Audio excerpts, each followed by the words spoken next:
पुण्यात पोलिसांकडून महिलेला मारहाण करण्यात आली आहे। मारहाण करत महिलेच्या अंगावर थुंकल्याचा प्रकार समोर आलाय। एका अधिकाऱ्यासह 6 महिला पोलिसांवर गुन्हा दाखल झालाय। पोलीस स्टेशनला बोलावून मारहाण केल्याची माहिती मिळते आहे। मारहाणीवेळी गणेश बिडकरांचे कार्यकर्ते उपस्थित असल्याचा दावा करण्यात येत आहे। गुन्हा मागे घेण्यासाठी बिडकरांच्या कार्यकर्त्यांचा दबाव आहे। भाजप नेते गणेश बिडकरांवर ही पीडित महिलेने गंभीर आरोप केले, तर पीडित महिलांचे पोलिसांसह गणेश बिडकरांवर ही आरोप आहेत। अतिशय धक्कादायक अशी बातमी पुण्यातून येते। आताच्या घडीची सर्वात मोठी बातमी आहे। पुण्यात पोलिसांकडून महिलेला मारहाण करण्यात आले। मारहाण करत महिलेच्या अंगावर थुंकल्याचाही प्रकार आता समोर आलाय। या दरम्यान एका अधिकाऱ्यासह 6 महिला पोलिसांवर गुन्हा दाखल झालाय। विशेष म्हणजे पोलीस स्टेशनला बोलावून ही मारहाण केल्याची आता माहिती मिळते आणि या मारहाणीच्या वेळी गणेश बिडकर यांचे कार्यकर्ते त्या ठिकाणी उपस्थित असल्याचा दावा आता करण्यात येतोय। मार्च 2023 ला मला समर्थ पोलीस स्टेशनमध्ये मारहाण झाली होती। पोलिसांनी जबरदस्ती बोलून माझ्या कॅरेक्टरवरनं बोलून तिथे मला हिणवलं आणि त्यावेळेला तिथे माझा नवरा आणि त्यासोबतच गणेश बिडकरचे कार्यकर्ते तिथे होते, ज्यांच्यावर माझा ऑलरेडी गुन्हा दाखल आहे।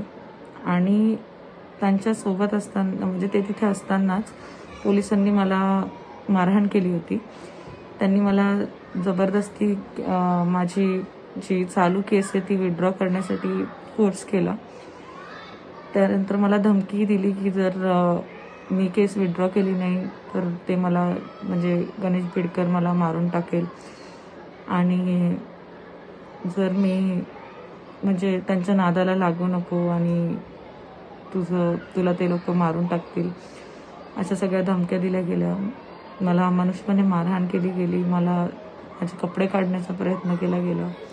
पुण्यात पोलिसांकडून एका महिलेला मारहाण झाली आहे। मारहाण करत महिलेच्या अंगावर थुंकल्याचा प्रकार समोर आलाय। पोलीस स्टेशनला बोलावून हे सर्व कृत्य करण्यात आलंय। काय यावरती आपली पहिली प्रतिक्रिया? सत्ताधारी पक्षाच्या आपण आहात।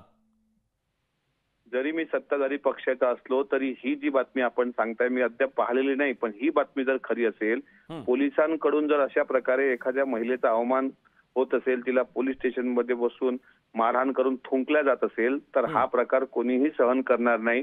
महाराष्ट्राचे मुख्यमंत्री आणि दोन्ही उपमुख्यमंत्र्यांना मी याबद्दल निवेदन करेल, विनंती करेल की जो कोणी मुजोर आणि माजोर पोलीस अधिकारी असेल त्याच्यावर तात्काळ कारवाई झाली पाहिजे। कारण ही घटना शाहू फुले आंबेडकर किंवा सावित्री अहिल्या जिजाऊ यांच्या महाराष्ट्राला शोभणारी नाही।